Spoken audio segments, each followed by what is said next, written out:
Bismillahirrahmanirrahim. Assalamualaikum warahmatullahi wabarakatuh. Alhamdulillahirabbil alamin. Wa bihi nasta'inu ala umuri dunya waddin wa ala alihi wa ashabihi ajmain. Amma ba'du. Allahu ta'ala fi kitabihil karim. A'udzu billahi minasyaitonir rajim. Bismillahirrahmanirrahim. Ain syakartum la azidanakum wa la in kafartum inna adzabillah sadid. Wa qala idzan wa in ta'udu ni'matallahi la tuhsuha. Sadaqallahul adzim. Hadirin sama subuh yang berbahagia, marilah yang pertama tidak lupa senantiasa kita panjatkan puji syukur kita kehadirat Allah SWT karena atas limpahan segala berrahmat dan hidayahnya sehingga kita masih dapat diperkenankan melaksanakan salah satu kewajiban kita menjalankan ibadah sholat subuh secara berjamaah dalam keadaan yang sehat, tiada kurang suatu apapun. Selanjutnya sholawat serta salam senantiasa kita sanjungkan pada junjungan kita Rasulullah Muhammad SAW, karena beliaulah yang telah menuntun kita semua ke jalan yang lurus dan benar, yaitu dinul Islam. Hadirin jamaah yang berbahagia, melanjutkan beberapa hari yang lalu terkait dengan ada 3 aspek dalam pelaksanaan ibadah Ramadan pada ayat 183, 84, 85, 86, dan 87 dalam surah Al-Baqarah. Aspek terakhirnya kemarin yang pertama adalah ketakwaan individual, yang kedua adalah ketakwaan komunal atau sosial, dan aspek terakhir adalah bagaimana kita menjadikan hamba yang bersyukur dengan pelaksanaan ibadah Ramadan ibadah puasa pada bulan Ramadan ini. Dalilnya pada ujung di ayat yang ke-185. Nanti di waos di dalam ayatnya cukup panjang, 185. Ujung akhir ayatnya kalau di 18 kita itu ditutup dengan la'alakum tattaqun, maka di 185 ditutup dengan wala'alakum taskurun. Nanti dibaca di waos di dalam. Jadi dengan diharapkan apa? Agar kamu menjadi hamba yang bersyukur. La'alakum taskurun. Itu.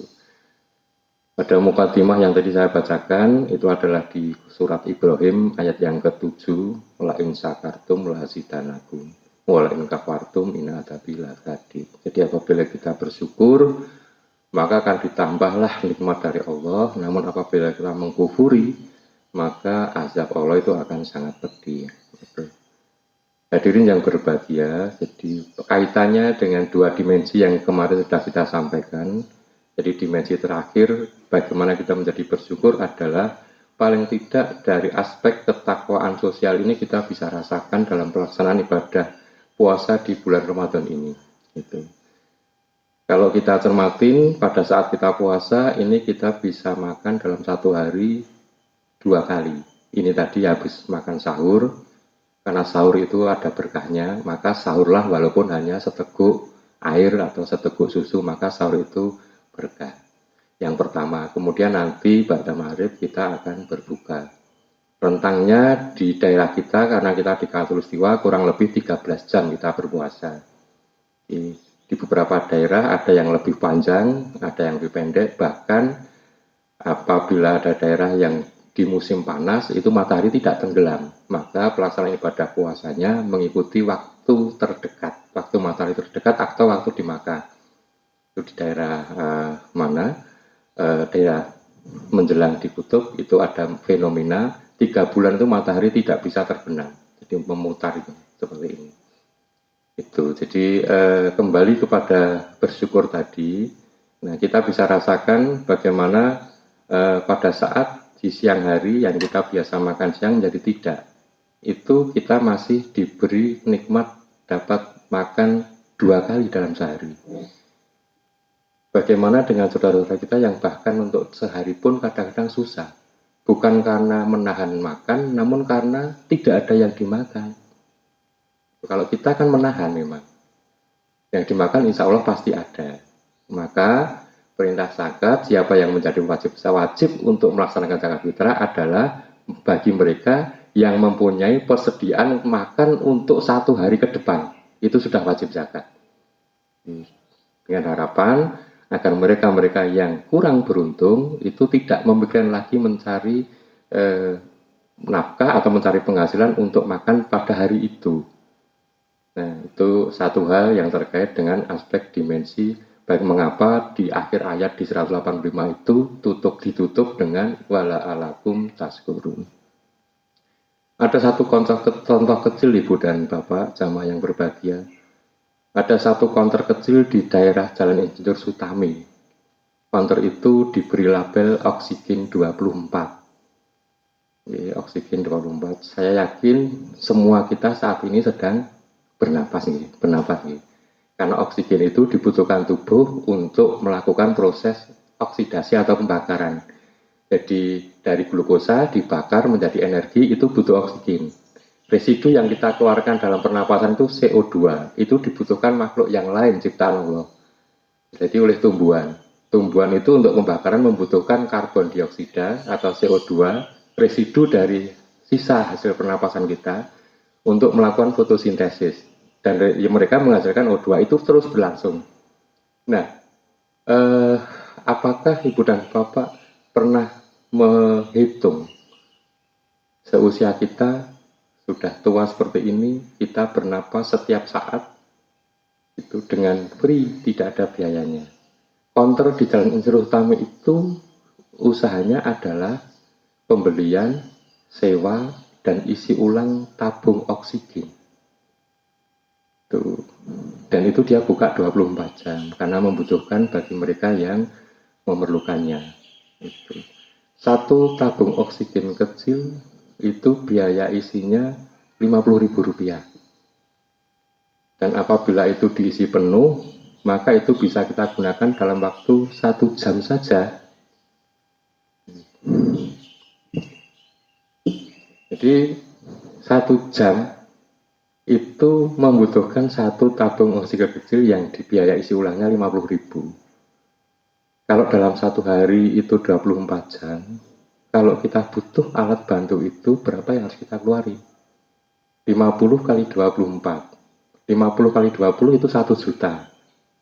4 kali 20 itu 200.000. Berarti 1,2 juta satu hari. Kalau 1 bulan berarti 1,2 kali 30. 1,2 kali 10 berarti 12 juta. 12 kali 3 berarti 36 juta. Maka tepatlah di ayat yang kedua yang tadi saya baca, itu ada di surah An-Nahl, wa in ta'udu nikmatallahi la tuhsuha.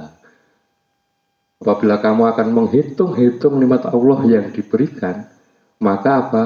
La tuhsuha. Niscaya kamu tidak akan bisa menghitungnya. Itu. Jadi itu Ibu dan Bapak satu contoh kecil saja, maka di surah Ar-Rahman, saya yakin juga Ibu dan Bapak sering baca, ada satu ayat yang diulang-ulang bahkan beberapa kali itu pengulangannya. Nanti dihitung berapa kali, apa ayatnya? Fabi ayyi ala'i rabbikuma tukadziban. Maka nikmat Tuhanmu yang manakah yang kamu dustakan?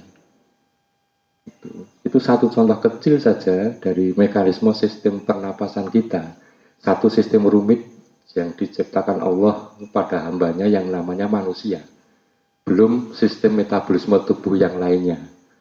Maka itulah dengan pelaksanaan ibadah puasa di bulan Ramadan di tahun ini, menutup dari dua aspek yang di depan, diharapkan memang ada satu, diawali di 183 dengan la'alakum tatakun, itu adalah aspek ketakwaan secara individual, itu kemudian ketakwaan secara komunal atau sosial, dan di 185 ini ditutup dengan wala alakum taskur. Maka jadilah kamu menjadi satu hamba yang bertakwa, bersyukur. Kita syukuri apa yang telah kita lakukan. Mudah-mudahan dengan ibadah puasa di bulan Ramadan di tahun ini kita mampu untuk menaikkan kelas kita, karena memang harapannya menjadi lebih itu berarti ada tataran lebih, ada kenaikan kelas dari yang lebih bawah menjadi lebih ke atas. Baik itu dalam ketakwaan kita, kemudian dalam ketakwaan secara sosial kita, dan akhirnya kita menjadi lebih pandai untuk mensyukuri segala apa yang telah diberikan Allah pada kita.